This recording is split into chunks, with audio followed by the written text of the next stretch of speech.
तारिक बिन Ziyad का शुमार उन अजीम फ़ातिहीन में होता है जिन्होंने दुनिया का नक्शा ही बदल डाला और जिनकी शुजाअत, हिम्मत और बहादुरी के कारनामे तारीख़ आलम में सुनहरी हरूफ से लिखने के काबिल हैं। तारिक बिन ज़ियाद फ़ातिह स्पेन के नाम जाने जाते हैं। आप अफ्रीका के रहने वाले और बर्बर नस्ल से ताल्लुक़ रखते थे।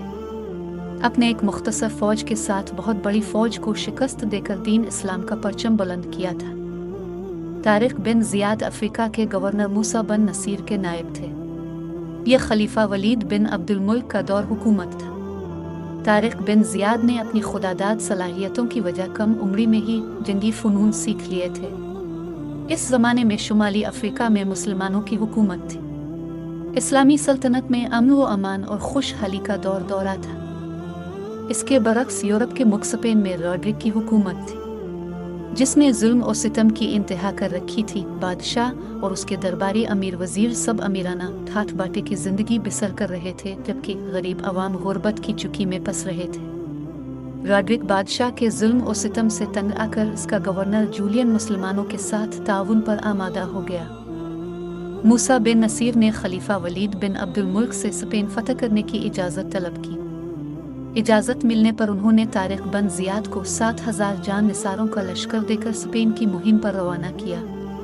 तारिक बिन ज़ियाद फ़र्ज़ शनास और बुलंद हिम्मत इंसान थे। तारिक बिन ज़ियाद ने अफ्रीका के जनूबी साहिल की तरफ पेशकदमी की और वो उंडलस स्पेन में एक पहाड़ी के करीब अरातरी जो बाद में जबल तारिक के नाम से मशहूर हुई। रॉड्रिक 1 लाख फ़ौज लेकर मुसलमानों से मुकाबले के लिए बढ़ा। तारिक बिन ज़ियाद ने मूसा बिन नसीर से मज़ीद मदद की दरख्वास्त की, जिस पर मूसा बिन नसीर ने 5,000 फ़ौज रवाना कर दी। यूँ मुसलमान फ़ौज की कल तादाद 12,000 हो गई। मुसलमानों की फ़ौज सिर्फ तलवारों और नेज़ों से लैस थी, जबकि इसके मुकाबले पर 1 लाख का लश्कर था जिसके पास घोड़े और असलहा था। इस्लामी लश्कर जब साहिल पर आतर गया तो तारिक बिन ज़ियाद ने एक इंतहाई जुर्रतमंदाना कदम उठाया। इसने वो तमाम जहाज़ और कश्तियाँ जलाने का हुक्म दिया जिनके ज़रिए वो यहाँ पहुँचे थे। तारिक बिन ज़ियाद के साथी दुश्मन की तादाद और उनके जंगी साजो सामान की कसरत देखकर मुतासिर हुए।